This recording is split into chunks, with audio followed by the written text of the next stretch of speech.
Hi, this is Trey Pass. I'm going to do another Mr. Nightmare reaction. This is going to be the second one I'm doing this week. This one is called 3 Disturbing True Airbnb Horror Stories, Volume 2. Again, I love these Mr. Nightmare stories, and this one should be interesting. Because I know, I think I did one of these. I don't know if it was a hostel. It might have been about a hostel. But this one says Volume 2, so which means it was obviously Volume 1. So let's get right to it, and I'll be right back with my reaction. Okay, let me put the headphones on.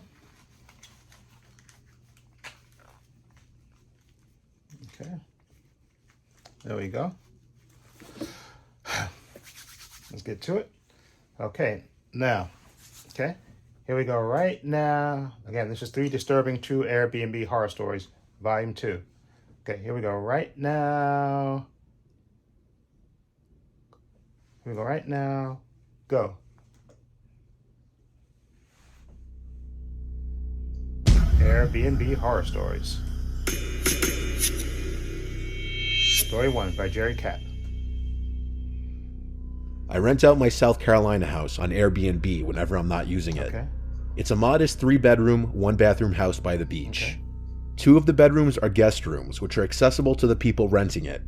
The master bedroom I keep locked with my clothes and certain belongings in there. That room is for me, Okay. and I have to keep my stuff somewhere instead of lugging it back and forth every time I go down there. I have a regular lock and then a deadbolt lock on there, Okay. so no one's ever getting in there unless they chop the door down or break through the window. Okay. But also, it's not like I keep anything super expensive in there, mainly just clothing. This was early last spring. It was still chilly up in Massachusetts where I live most of the year. Okay. I wanted to take a drive down to my South Carolina house for the week. For the most part, I work remotely, so luckily I'm able to do this when I want to. Okay. Ordinarily, I'd have my usual cleaning lady come and clean the house after each guest leaves. Okay. The cost of her service is baked into the price of the rental on Airbnb. Okay. But since I was going down right after the current renter would leave, I just pocketed the cleaning lady money and planned on going down to clean it myself. Okay. The last renter was a guy named Ramon. Okay. Through our messages, he told me he was renting with his fiancée and asked for good restaurants to eat at in the area. Okay. He seemed trustworthy. I always prefer to rent to couples or smaller groups of women as opposed to groups of young men, because they're usually the ones to come and get shit-faced and potentially damage the I place. understand. I started my drive very early in the morning. It was about a 16-hour drive, stopping only for a quick bite and to use the bathroom. Okay. By the time I got to the house, it was about 10 o'clock at night. I went to unlock and open the front door first, before going back to my car to grab my bags and go inside. Okay. I was shot from driving. I didn't even bother checking the place out or anything for a mess. I just went straight to my bedroom door to unlock it. I collapsed into the bed without brushing my teeth or anything. For those that haven't done it, a 16-hour straight drive will absolutely kill you. I crawled under the covers, and I was out like a baby in a matter of minutes. You'd think I'd have slept through the night, Yeah. but no, I woke up in a black room. The clock next to my bed read 11:30 p.m. I had only been asleep for a little more than an hour. Man. Something woke me up. I grabbed my phone to check for any texts out of habit. Then I turned on the bedside lamp. I looked around the room, then got up and went out to the living room. Okay. I took this moment to start analyzing the place. I didn't notice a single thing moved. Not a pillow, not a can of beer, nothing. I went to the bedrooms. Both were void of any people, Okay. though the covers on a bed in one of the rooms seemed to have been moved. So yes, they did come. I thought they may have been the cleanest couple to have ever stayed in my place. I have a camera set up on the front porch of the house. I never really think to check it unless a customer is giving me any kind of hard time, but I was curious. I opened the app to the camera system on my phone and went to the movement history. It picked up on a man entering the house via the code lock 3 days earlier. Just a man though, he had no woman with him. Oh. Strange. I checked for any other movement updates from then until the moment I showed up, which it also caught on video, Yeah. and there was nothing. I checked it over like 5 times. Yeah. I suddenly got the chills. I went to the Airbnb app to message Ramon and ask if he checked out okay, even though it was late at night. Yeah. I went to check the bedroom where I presumed he slept in. I started checking under the bed and in the closets. I was yanking the closet doors open as if I were ripping off a band-aid. Each time, I was greeted with an empty closet. I moved along to the second guest bedroom. Both twin beds in here were still neat and untouched. As I yanked open the last closet he could have been in, I saw that it was empty. I sat on one of the beds for a second to just stare at the conversation between Ramon and I.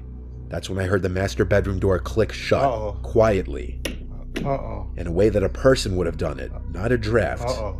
I went out to the living room and looked at the master bedroom door. I said, "Ramon, are you still in here?" With a shake in my voice. No response. I could see the light was still on in the room through the bottom crack of the door. I got on all fours to look under the crack of the door. Get a weapon. And I fell backwards when I saw 2 feet standing not far behind the door, maybe a couple feet away. I went to the knife holder in the kitchen planning to grab the biggest carving knife, and it was already taken. By this point, my only logical option was to leave the house and call 911, and that's what I did. I waited out front until the police showed up. Jesus. Then as we went inside, there was Ramon, waiting in the living room, no knife in hand. He spoke in this Portuguese accent, acting all innocent, saying he just needed a place to stay for one more night, which was complete bullshit. He denied ever picking up the knife, which was conveniently placed back in the knife holder now. After 30 minutes of 2 police officers outside talking to Ramon and 2 inside talking to me, they actually let him go. What? And told me I should contact Airbnb and try to work it out with them. What? And I was just shocked. I felt like the police didn't do their job. After everyone left, I changed the lock code on the door, and I contacted Airbnb about what happened. Jesus. Though I didn't receive payment for the extra day Ramon squatted in my house, they did apparently ban him from ever using the app again. It doesn't really feel like proper justice, though, when he was potentially waiting to stab me in my own house, in my own bedroom. Oh, that was scary. Story 2 by Jordan.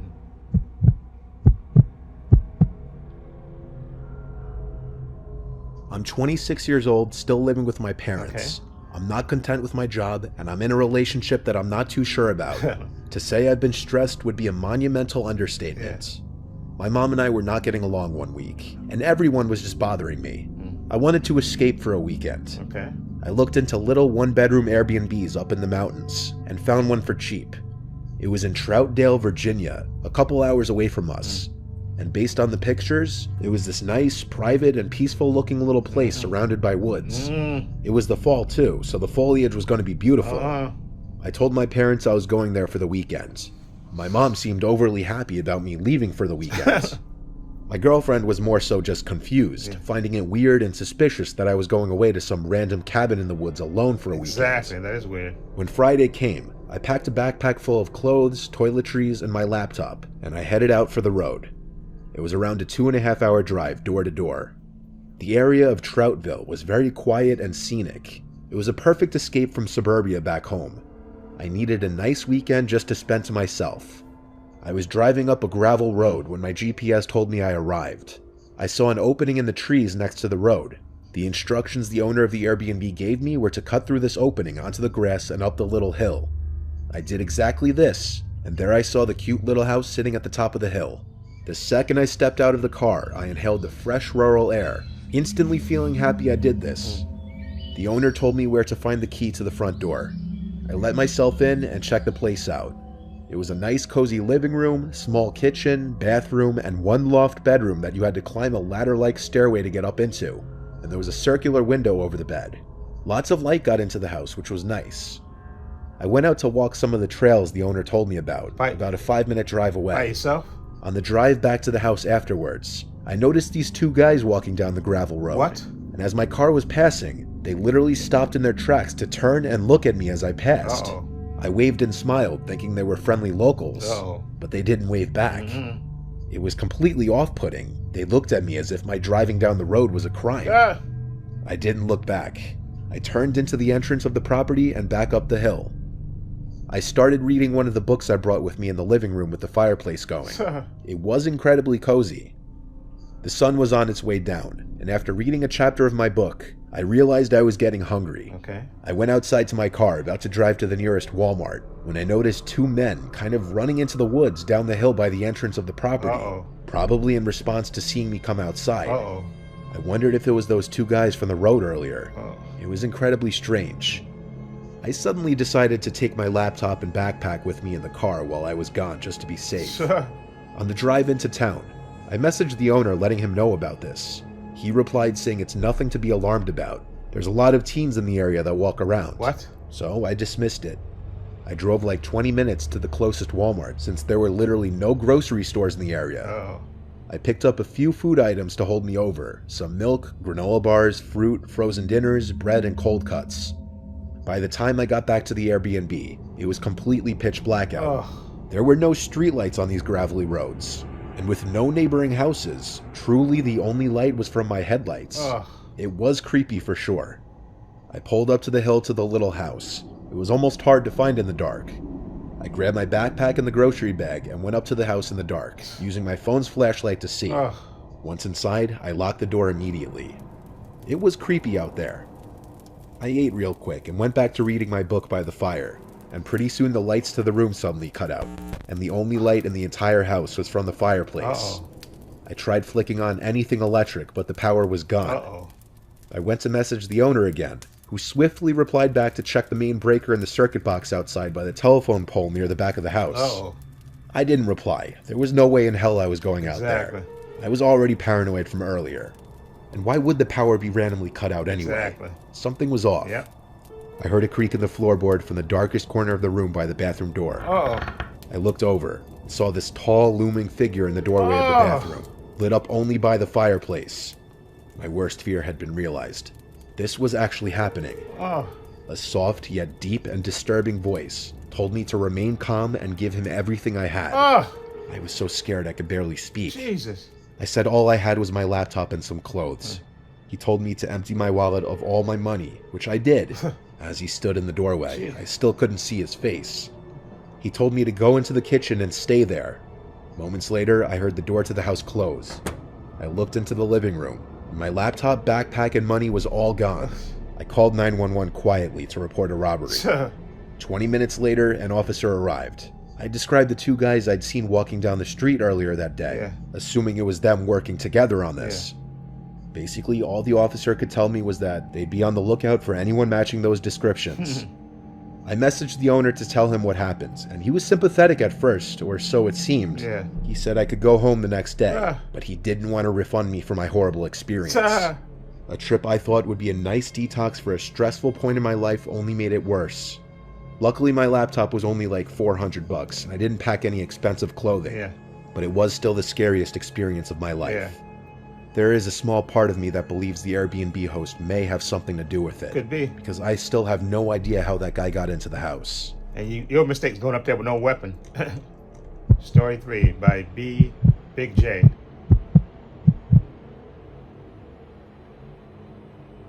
So a few years back, after some friends and I graduated high school, we celebrated in the White Mountains National Forest Reserve. We only lived 2 or so hours away, so it wasn't much of a hike. We all packed inside my friend Alexis's car. Also with us was my friend Rob, his girlfriend Stephanie, and our friend Kelly. Alexis's car was a Hyundai Accent, so a very small vehicle. We didn't pack much. We were headed to this Airbnb in Carroll, New Hampshire at the height of the summer. It was a gorgeous drive. Once we got to the house, it was just as depicted in the photos, only the pictures didn't include the shambling looking shed next to the house. It seemed like it had seen better years. I probably could have knocked it down myself. Alexis joked around that maybe some old crazy guy lived in there, and that's why the place was so cheap. But we all laughed it off and unpacked our things. I'll be honest, I was really into Alexis, and I think she was into me, on account that she said we should share a bed. More so because the third bedroom had 2 doors leading to the outside and had a perfect view of that old shed. So she didn't want to sleep there, and she wouldn't let me. We both put our things in the living room and made the pull-out couch our bed. Not much happened the first night. A little later, we all sat in the hot tub in the garage/rec room. Alexis sat next to me, and we faced the woods, while Rob and his girlfriend were opposite of us. Rob's girlfriend couldn't step completely into the water on account of the stitches she just got. Stephanie and I were always good friends, and carried on with stories and joked about high school, sipping on our potentially illegally acquired booze. Kelly, on the other hand, was changing and not with us. Rob kicked my leg from under the water and winked, seeing how close Alexis was getting to me. But that wasn't too much of a deal. We tried to plan out our next day, and talked about hiking to Mount Washington and the Flume Gorge. After a good soak, I eased into bed with Alexis, and we watched Rick and Morty for a while, until the clock struck 2 a.m. and we sat outside. The stargazing here was supposed to be amazing, and a bit later, Kelly tagged along with us. What happened next was hard to explain. In front of the house was this huge deck that we were sitting on. It was pitch black and no cars were around. Okay. More or less, we were in the middle of nowhere. No one really understands true silence until you're away from cars or planes for that matter. Yeah. The sky was brightly lit, purple, blue, full of stars. Kelly hushed me one time. Just a few feet away from the porch, she heard some crunching, as if something was approaching the deck. There was definitely something walking out there. I waved it off as a raccoon or fox, until the steps sounded heavy, and I looked at Alexis. The fear began to set in, as I noticed her gaze was looking towards the old shed, where the footsteps had began. Quickly, I ushered the girls into the cabin and locked all the doors. I tried to explain to them that it's still possibly an animal, especially if animals had taken over that old shed. Easily, both of them calmed down. Kelly walked back into her room, and I again laid down beside Alexis. The next morning, I woke up to Rob and his girlfriend cooking breakfast in the kitchen, which was just across the room from Alexis and I. We had a big day planned out, and we did quite a lot of hiking, with most of us forgetting what had transpired last night, other than Alexis. When we came back from hiking, Alexis suggested exploring the old shed that was beside the house. Now that it was daylight, nothing that bad could happen, right? No. And I'll be honest, I didn't want to, but I didn't want Alexis to think I was a wuss. We opened the screen door, investigating the first room. There was an old, rickety rocking chair. Seemed it might break if I tried to sit in it. The next door had one of those brass doorknobs, but it was rusted and dented. I looked at Alexis before grabbing the door, and she groaned as she opened the door. There wasn't much to the room. The floor was dirt. There was dirt-caked windows and some trash on the floor. Alexis made a point that it smelt of cigarette smoke. It may have been the designated smoking spot in the Airbnb. We both shrugged it off and joined the others out back. Rob was starting a fire. Some typical conversation was going on. Rob poked fun at Alexis and I. The sun set, and I turned off the floodlight out back to make the ambiance of our fire nicer. Some chuckles and stories are passed around, Rob and I boasting about our feats and whatnot. Then there grows a silence. That same crunching from last night is heard behind us, just against the tree line, except it was faster and headed in our direction. And just like that, there was a flash of green light lighting up the entirety of the backyard for just a moment. Whatever was running towards us halted, but my thoughts were ruptured by Stephanie's screams as she bolted towards the house. Behind us, a blood-curdling cry or yelp was heard, a deafening sound that at first we thought was a siren. I instantly stood up, yelling for everyone to get inside. Stephanie must have saw whatever it was that made that cry. In my bolt, I accidentally knocked over Kelly, who hadn't gathered the entire scene yet. I turned around to help her up. Rob was already halfway to the house. I ran to help Alexis gather our food items. Last thing we wanted if it was a bear for them to stay any longer.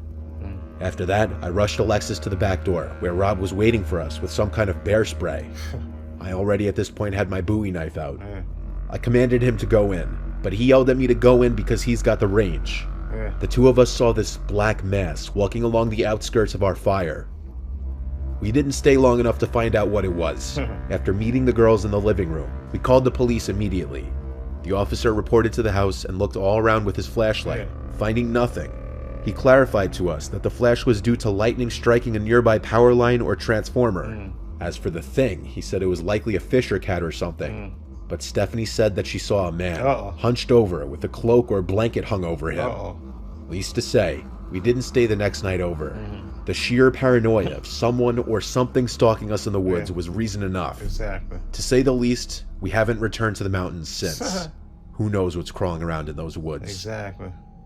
That's crazy.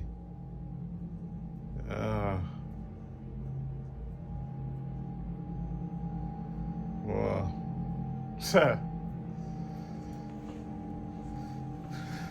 Whew, got the chills.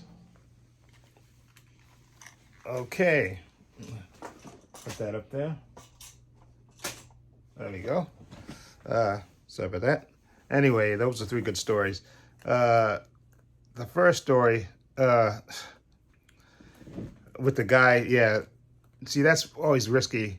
if you got a property and you let people in, and unless you have somebody down there checking on it, like he didn't know, he just decided to go, in there, and that could have ended really bad with the guy, hiding it, obviously staying there an extra day and not telling you.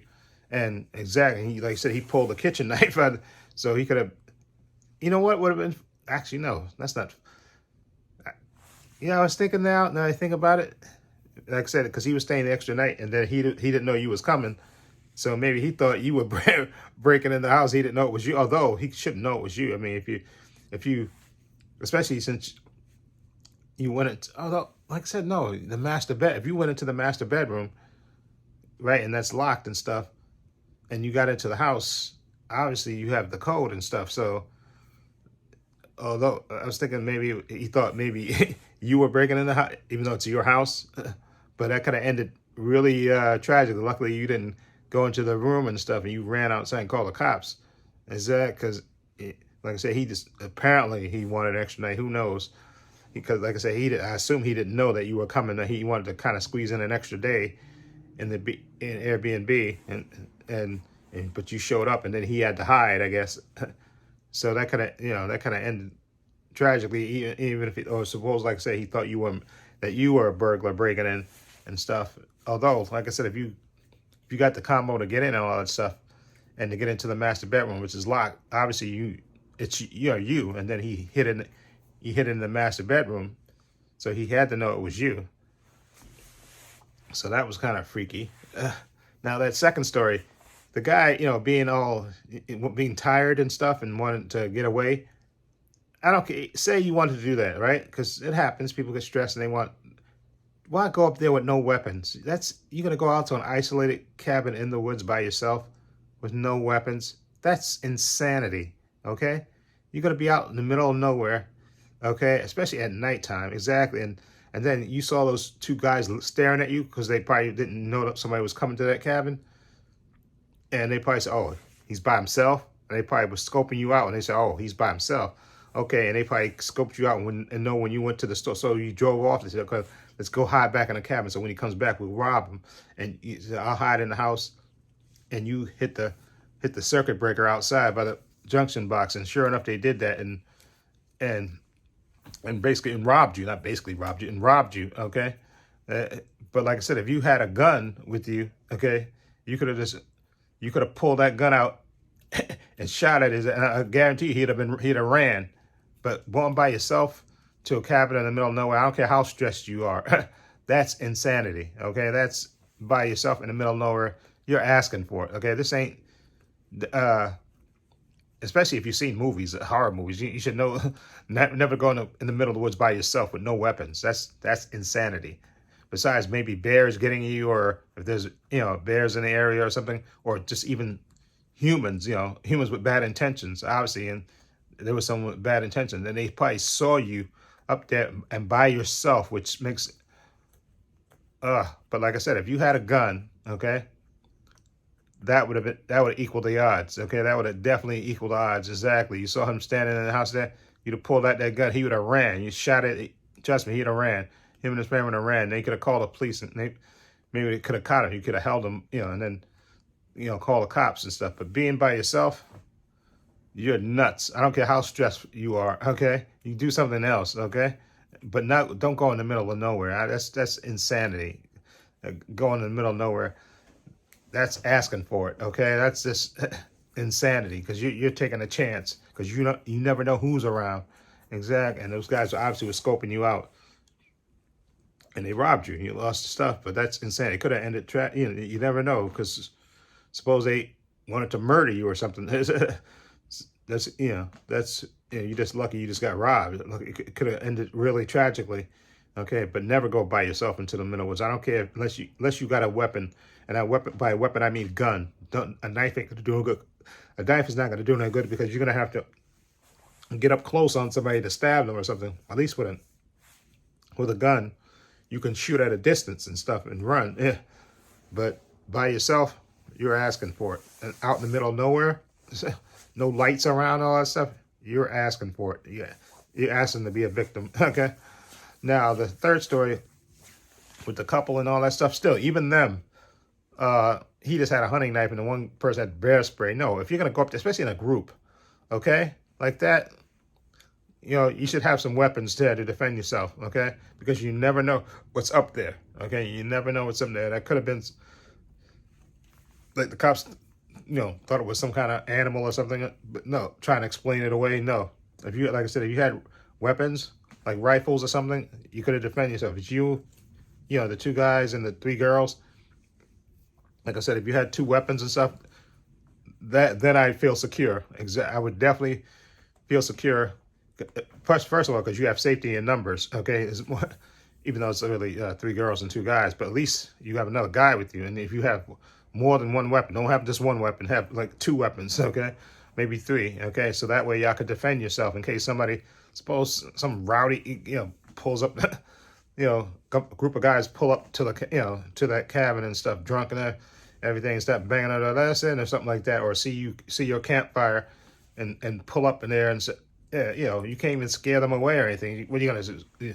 Yell at them, try to threaten them with a knife? Come on. No. It's better, especially if you go to these, if you insist upon going to these isolated woods places, out in the woods, carry a weapon with you. And by weapon, I mean gun, okay? Not a baseball bat or a knife, a gun. I'm sorry, I believe in safety. I believe in gun safety, but you have to be able to defend yourself, okay, against whatever could be out there, whether it's animals or more dangerously, sometimes humans.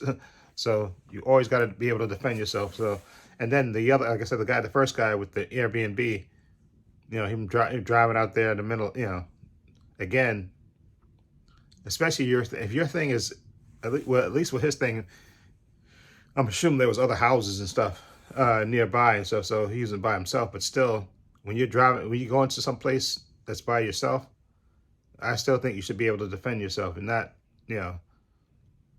go totally unprepared. And like I said, he was getting ready to try to grab the knife, then he saw that the knife was already gone. You effed, like I said. But if you had a gun with you, okay, you're gonna pull out your gun and see. Luckily he saw the feet down at the master bedroom, and he heard that noise and ran outside. Exactly, because that could have ended tragically.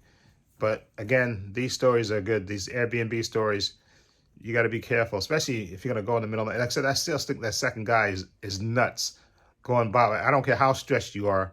You're going to go out in the middle of nowhere by yourself with no weapons. You're asking for it, okay? That is just nuts, okay? Ain't no way in the world I'm doing, not even on a bet would I do that. At least if you go out there with a group of people and you make sure that you're armed, okay? Then that's okay. I think that's okay. Then if y'all got a couple of weapons out there, then that's better. So y'all able to, you're able to defend yourself. And like I said, sometimes it is safeties in numbers and stuff. So that's better. But anyway, let me know what you think of this 3 Airbnb horror stories. What do you think of it? Let me know what you think. I'll leave a link to Mr. Nightmare's channel in the description box so you can check it out for yourself. Also have links to my Facebook, my Twitter, my Instagram. Also have a link to my other channel called Views and Opinions. You check that out as well. Also have a link down below to my patron. I want to say a special thank you to my patron. His name will appear in this video somewhere. I want to say thank you to him for supporting me, always having my back. And again, my patron's only $5 a month. I have tons of content on there, tons of unedited content on there. I have Marvel TV shows on there. I got DC TV shows on there. I got The Boys Season 3 on there. I have movies now on my Patreon as well. The last movie I put up there was Wall-E. I put that up there Sunday. Okay, unedited. I have up there. I have the original Star Wars trilogy on there. So, and I'm going to continue to try to put movies on there. The next TV shows I'll be reacting to will be The Mandalorian and Superman and Lois, which starts in March. So those will be on the Patreon as well, unedited and edited on this channel. So check them out. Follow the link to the Patreon. Check it out. Also, please give this video a thumbs up. It helps the channel, and I truly appreciate it. Also, hit the subscribe button, hit the notification bell, so you know when I upload new content to this channel. And this is Trey Pastor saying so long and take care.